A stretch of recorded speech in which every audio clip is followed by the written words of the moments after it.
Baru kemarin tanggal 13 Mei 2026, MSCI resmi mengumumkan hasil semi-annual Index Review Mei 2026. Dan hasilnya sangat berat buat pasar saham Indonesia. Tidak ada satupun saham baru yang naik kelas masuk MSCI Global Standard Index. Malah 6 big cap langsung terdepak total. Seperti AMMN, Brand, TPIA, DSSA, Cuan, dan AMRT. Semuanya keluar. Ini artinya pasifan dan ETF global harus jual paksa saham-saham ini sebelum tanggal 29 Mei 2026. Analisis perkiraan outflow dana asing mencapai 20-30 triliun. IHSG langsung anjlok hampir 2% di sesi perdagangan kemarin. Di video kali ini kita bedah secara super lengkap apa yang sebenarnya terjadi, kenapa Brand dan DSSA paling kena dampak, berapa potensi kerugiannya, dan yang paling penting strategi apa yang harus kita lakukan sekarang sebagai investor retail. Jangan skip karena ini bisa mempengaruhi portofolio kamu dalam 2 minggu ke depan. Simak sampai habis. Apa itu MSCI dan kenapa penting banget? Sebelum kita masuk ke detail rebalancing, saya jelaskan dulu biar kalian paham.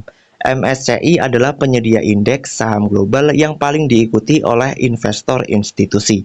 Kalau saham perusahaan kamu masuk ke daftar MSCI Global Standard Index, artinya ada miliaran dolar dana pasif yang otomatis beli saham kamu setiap rebalancing.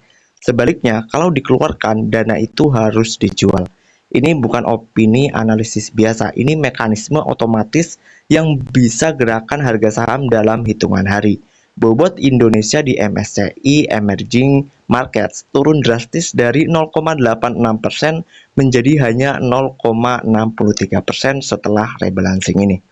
Oke, kita masuk ke kronologi dan background rebalancing Indonesia. Indonesia sebenarnya sudah dibekukan rebalancingnya oleh MSCI sejak Februari sampai bulan April 2026. Alasannya isu transparansi pasar, free float yang terlalu kecil, dan HSC.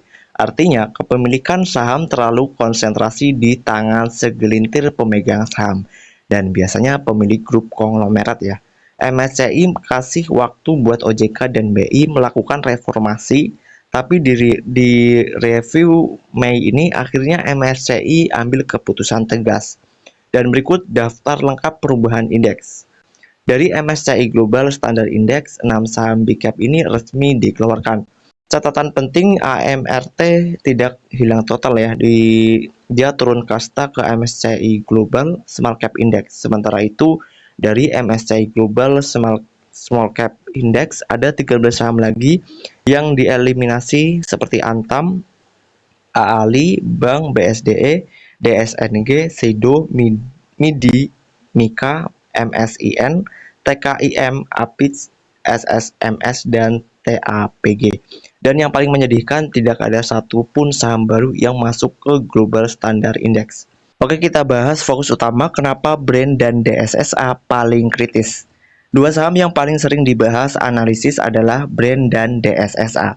Kenapa? Karena keduanya masuk kategori HSC yang sangat ekstrim. Kepemilikan sahamnya lebih dari 90-95% di tangan pemegang utama.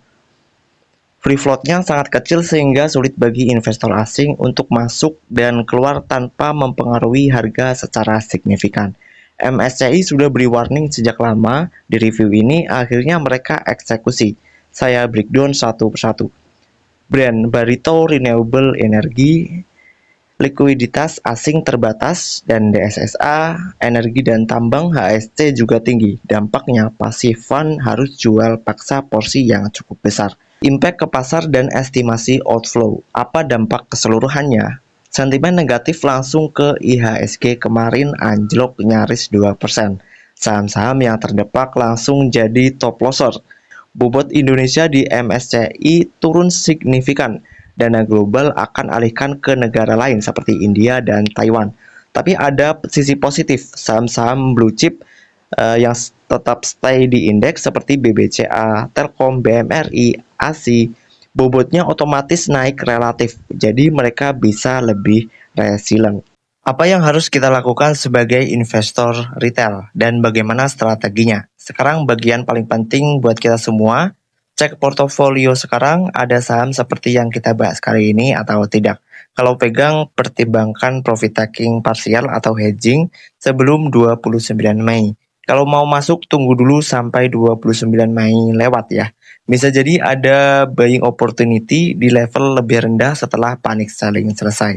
Rebalancing ini sebenarnya cuma event jangka pendek. Rebalancing ini sebenarnya sinyal bahwa MSCI masih ngotot minta reformasi dari pemerintah dan BI. Kalau OJK dan BI berhasil tingkatkan transparansi dan free float, maka di rebalancing November 2026 nanti bisa ada tambahan saham baru. Ini momentum buat Indonesia naik kelas di mata investor global. Gimana menurut kamu? Saham mana yang paling kamu khawatirkan? Ketik di komentar ya.